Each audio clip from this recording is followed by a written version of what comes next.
Assalamualaikum warahmatullahi wabarakatuh. Kembali lagi bersama saya Nusri Tazalin Adipari. Pada kesempatan ini kita akan masuk ke materi baru, yaitu mengenai kamera movement menggunakan follow pad pada 3D Blender ya. Nah, pada kesempatan ini tahapan materinya lebih ke spesifik ke sinematografi ya teman-teman. Jadi untuk kaitan dengan movement kamera ini, teman-teman merancang pergerakan kamera sesuai dengan relnya ya, atau ada istilahnya tracking kameranya, ada tracknya gitu ya. Nah, di Blender itu ada metodenya. Baiklah teman-teman, kita langsung saja mulai tutorialnya. Nah, inilah tampilan awal Blender ya. Ini screen case-nya belum diaktifkan ya. Nah, saya tambahkan dulu objeknya, objek dummy-nya ya. Shift A, kita menggunakan maki ya, biar teman-teman bisa ngelihat prosesnya. Kita tambahkan lagi misalnya UV Sphere ya, ini sebagai dummy aja ya. Shift S ini biar ke tengah originnya ya, jadi muncul objek yang baru itu akan langsung di tengah. Nah, mungkin juga saya tambahkan teks ya, teman-teman bisa tambahkan teks di sini. Saya edit teksnya, tutorial follow pad. Nah, step hanya sebagai tutorial tipe ya, tutorial follow pad ya.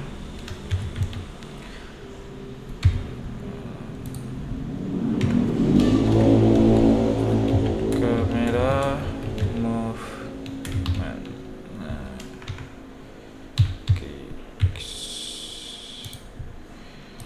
Saya berikan sedikit extrude ya.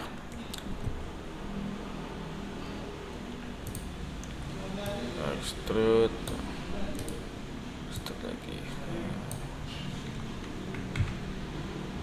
Kemudian teman-teman bisa melihat juga ya, kita membutuhkan sebuah objek dasar ya di sini yang bernama empty ya.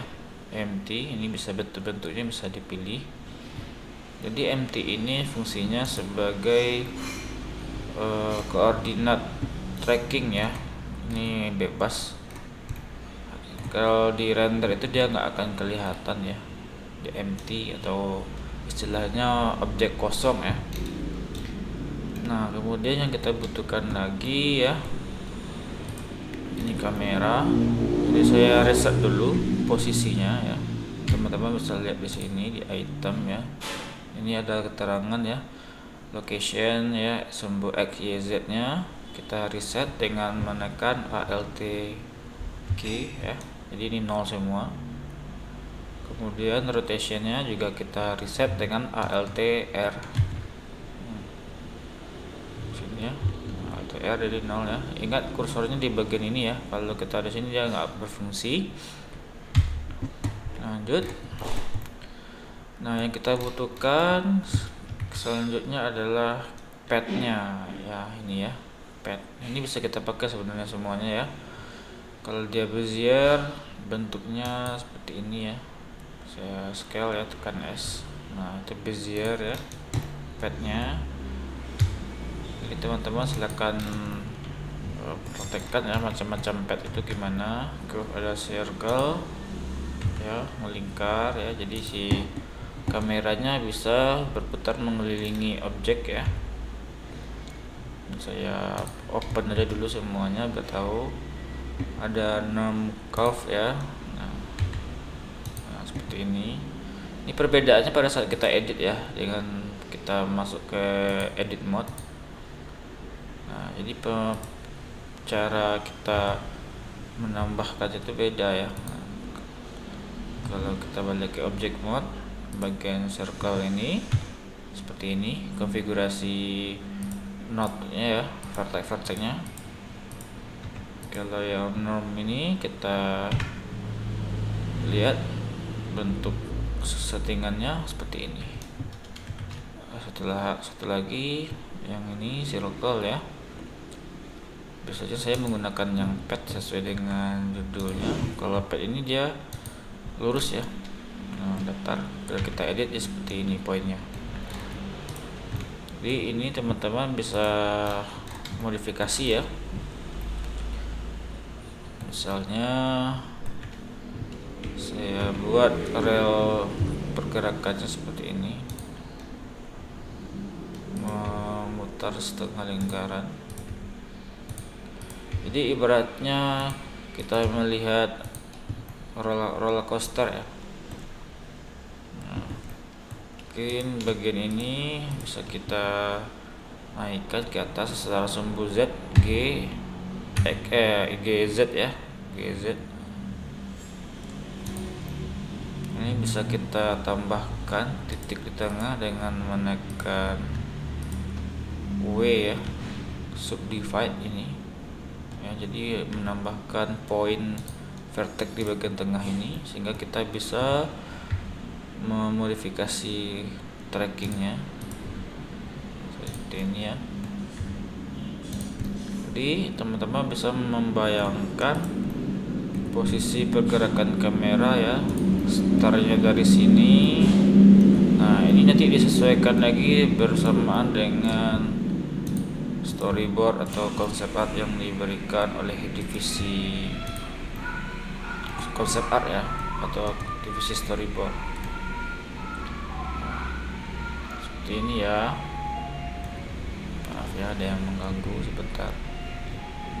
Nah kemudian ya, setelah rel ini bisa teman-teman rancang sesuai dengan konsep art tadi, kita kembali lagi ke bagian object mode ya. Nah jadi ini saya hapus dulu ya, saya delete ya, tekan X ya. Teman-teman yang harus disiapkan pertama ini ya, pertama itu empty object, kemudian posisi kamera ya yang telah di reset ya, saya besarkan aja biar kelihatan, tapi tidak mempengaruhi resolusi ya, cuma objek kameranya yang besar. Terus objek-objek yang akan disorot oleh kamera. Nah selanjutnya adalah kita menempatkan si kamera ini dengan si pad ini. Caranya seperti ini ya. Sebentar saya setup dulu menunya biar nggak ketutup sama webcam. Klik seleksi kameranya, pilih follow pad di sini, kita pilih targetnya numpad.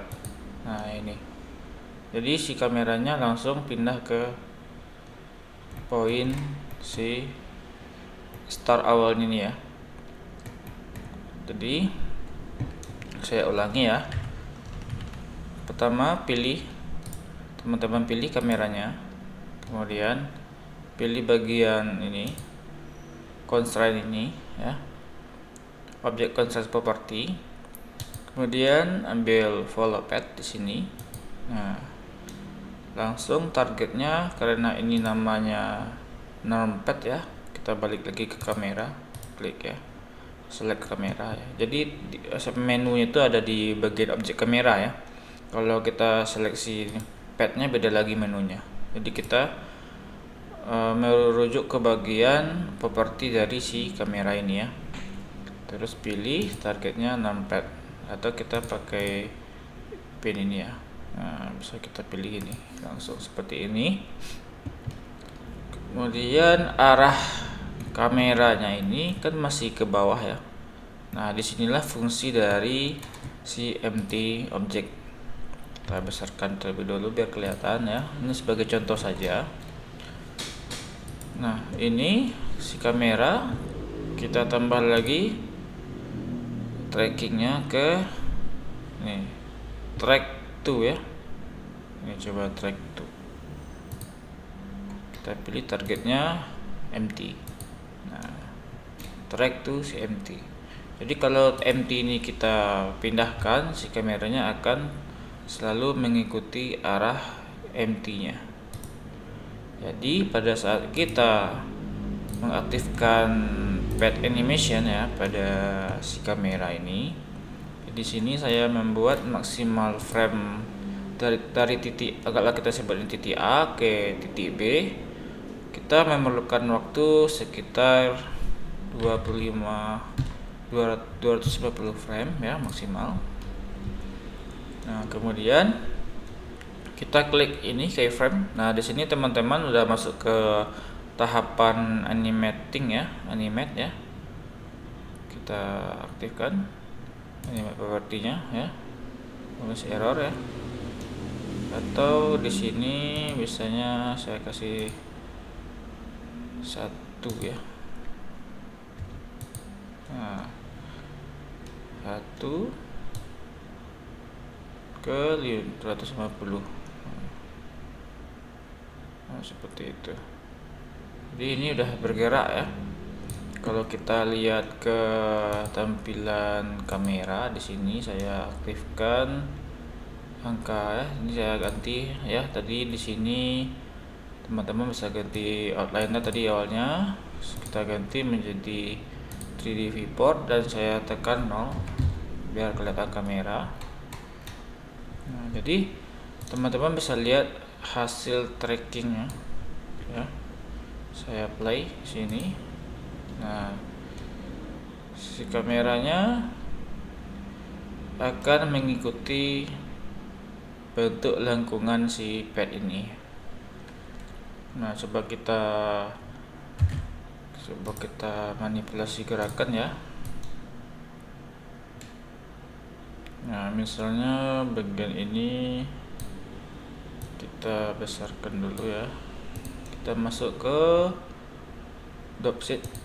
Nah, di sini kita bisa kita coba reset dulu ya ini bagian si kameranya ya.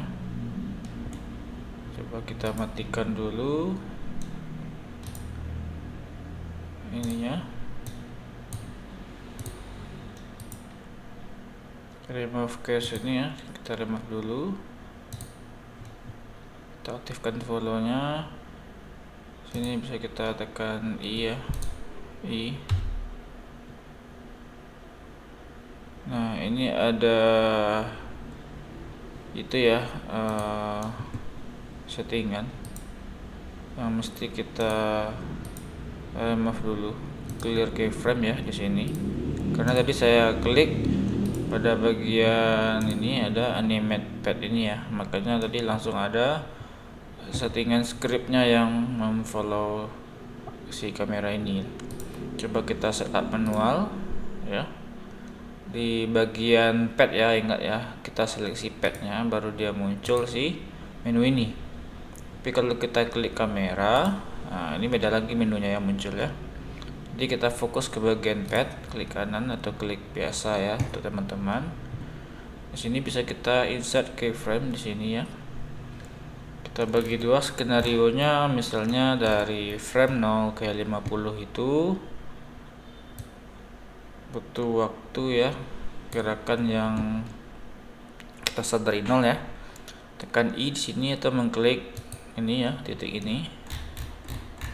Itu ini langsung ada posisinya di dropset harusnya ya. Nah, ini keyframe-nya. Jadi si kuning ini ya, indikator kuning ini menandakan sebuah keyframe aktif ya. Nah, ini teman-teman belajar penggunaan keyframe juga pada animate kamera. Kemudian kita klik ini, klik drag ya ke bagian frame 100. Nah, ini bisa kita tambahkan nilainya mungkin ke bagian sini ya, ini diperkirakan saja ya. Nah, terus kita lock lagi, klik. Nah, ini jadi pergerakannya kita lock ya. Nah, ini stabil. Nah, kemungkinan dan di frame ini kita lakukan sebuah trik slow motion ya. Frame ini ke bagian frame 150. Ini kita pindahkan nilainya sedikit saja. Nah, seperti ini. Nah, kita kunci lagi, klik ya, muncul lagi keyframe. Kita drag ini. Nanti baru ke frame 250 terakhir ya. Jadi ini setupnya 10 detik ya, dengan fps nya 25 gambar per frame ya, 25 fps. Ini kita setup langsung ke akhir rel. Nah, seperti ini. Kita kunci ya. Oke, kita lock. Jadi pada saat kita play, kita akan mendapatkan visual seperti ini ya. Ini saya balik lagi ke bagian timeline. Nah, timeline. Nah, ini. Oh, maaf.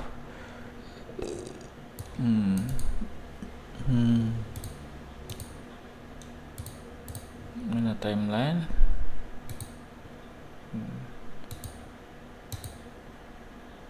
Nah, ini ya. Hasilnya seperti ini. Pelan. Nah, baru dia lanjut lagi ke bagian akhir. Nah, seperti itu ya, teman-teman. Nah, untuk hasilnya teman-teman bisa aktifkan ya nanti ya, teman di bagian scene. Jadi si ini bagian center ini bisa kita sambil ini play ya, ini bisa kita pindahkan juga, dan dia akan terus fokus ke bagian empty si kameranya. Nah, ini untuk latihan saja ya, silakan teman-teman praktekkan. Jika udah berhasil, nah coba terapkan pada scene desa ya, sebuah desa, dan coba fokusnya ini diterapkan pada objek karakter geisha. Nah, seperti itu ya. Nah, saya sarankan rel ini diutak-atik lagi ya, mungkin bisa kita ubah ke lebih besar ya, coba kita edit ya. Ini bisa kita pindahkan ya. Mungkin bisa melihat dari awal itu bisa teman-teman kreasikan, bisa melihat suasana landscape-nya dulu, terus baru fokus ke si objeknya, misalnya gitu. Nah, ini misalnya saya fokuskan, saya balik lagi ke objek mode ya. Saya ingin fokuskan ke si monyetnya gitu ya, monyet, kepala monyetnya ini. Jadi seperti ini jadinya ya. Nah, cobalah teman-teman kombinasikan ide-ide kreatifnya untuk nge-shot landscape sebuah desa ya. Nih, sekarang untuk latihan ini saya bebaskan dulu. Intinya teman-teman udah bisa memanfaatkan pergerakan kamera ini ya. Jadi untuk pertemuan sekarang ya, teman-teman silakan latihan terlebih dahulu ya. Seperti biasa, ini nanti kita render ya. Kalau untuk ngerender previewnya, teman-teman bisa menggunakan scene ini ya. Kalau kita masuk ke sekedar untuk preview ya. Nah, saya menjelaskan sedikit tentang output render ya. Ini anggaplah ini sebuah scene, sebuah desa dengan fps-nya 25 ya di sini. 25, kemudian resolusinya nggak apa-apa, boleh 1920 kali ya, ini pas. Dengan persentase rendering itu di 50%. Kemudian kita menggunakan cycle ya, ini outputnya, dan inilah settingan format outnya ya. Teman-teman ubah terlebih dahulu menjadi ini ya, efek video, karena ini masih latihan. Kita gunakan yang ini. Encodingnya ganti menjadi MPEG 4 ya. Lalu color manajemennya ini disesuaikan saja, sRGB ini pakai filmic ya. Nah, untuk audio no audio ya, nggak usah ada audio. Tapi kalau misalnya pengen teman-teman lebih menarik ya, bisa teman-teman gunakan audio ya. Nah, ini outputnya bisa teman-teman simpan ya sesuai dengan tempat teman latihan ya. Bikin folder ya, output render. Nah, contohnya seperti itu. Kasih nama render underscore 00 ya. Nah, nanti ada underscore lagi. Ini untuk penamaan aja nih, karena nanti divisi animating akan memberikan format nama-nama ini ya. Kita save. Nah, ini coba saya tes ya. Saya tes wordnya, anggaplah kita kasih putih dulu ya. Lightingnya masih bawaan. Kita balik lagi ke bagian outline ya, outliner. Saya pilih light, saya pilih saat ini hanya sekedar latihan ya. F12 hasilnya seperti apa, seperti ini ya. Nah, ini samplingnya jangan lupa diatur ya. Sampling outnya jangan 4000 ya, itu memang sangat besar ya. Ini cukup 128 saja, 128. Nah, denoise nya diaktifkan ya. Ini udah aktif ya. Kita rendering. Nah, dan ini membutuhkan waktu ya. Jadi silakan teman-teman boleh tinggal tidur nantinya kalau misalnya pingin ngerender ini, dan pastikan suhu ruangan teman-teman tuh dalam kondisi baik ya, tidak panas ya. Kalau bisa di ruangan ber-AC ya, atau di ruangan terbuka yang ada sirkulasi udara yang baik. Nah, nanti jadi ini misalnya saya beri material biar kelihatan ya. Silakan teman-teman praktekkan pada scene itu ya, sebuah desa ya. Ini hanya sebagai dummy aja.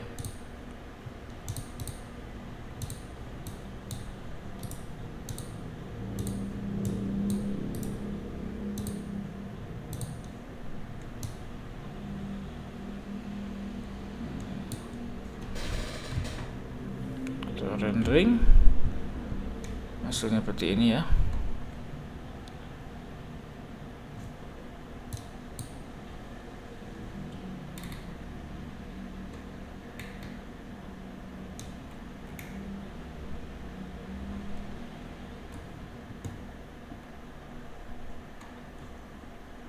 Udah selesai 16 detik ya, di komputer saya 16 detik jadinya. Ini hanya sekedar sampel aja, mungkin jangan 50% lah ya, mungkin terlalu lama, mungkin sekitar 25% ya. Render, pilih render animation nih, Ctrl F12 ya. Jangan lupa lagi cek lagi ya. Jadi settingan render ini ceklah berkali-kali ya, outputnya di mana, formatnya apa ya. Nah, ini formatnya, encodingnya gitu. Nah, ini semua settingan yang akan kita gunakan ke depan ya. Tapi dengan hasil yang kalau ini masih 25% ya. Nanti kalau misalnya untuk real project ini akan berubah menjadi 100%. dan akan dibagi, misalnya kita ada berenam ya, dan dibagi misalnya frame 1 sampai 10, misalnya si Putri ya, 10 sampai 20 misalnya si Randy, kayak gitulah untuk proses renderingnya. Atau bisa juga per scene ya, scene 1, scene 2, scene 3 gitu ya, jadi ada beban masing-masing nanti. Test render animationnya. Nah, ini akan ngerender sesuai dengan hasil akhirnya maksimal sampai rendering ke 250 ya.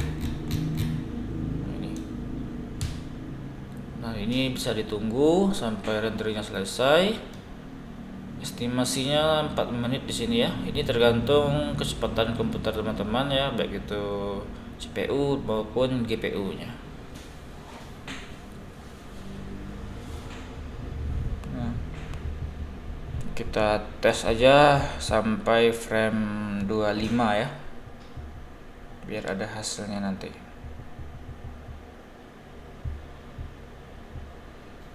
Nah, kalau kita menggunakan rendering format ini ya, langsung ke MP4 ini, ada sedikit resiko ya.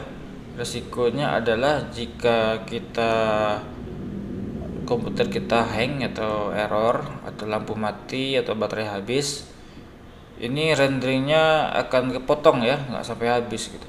Atau bisa jadi ada yang fatal, bisa render kembali dari nol. Nah, itu perbedaan dari, ada yang lebih aman sebenarnya kita menggunakan PNG scan ya. Ini jika ada error ya akan ke render sampai frame terakhir ya, jadi nanti bisa kita edit lagi ke frame selanjutnya. Kita matikan blendernya, kita ulang render, dan kita start dari frame setelah frame terakhir yang telah terrender ya. Bisa kita cek di Explorer. Ini udah frame sampai 25 aja ya.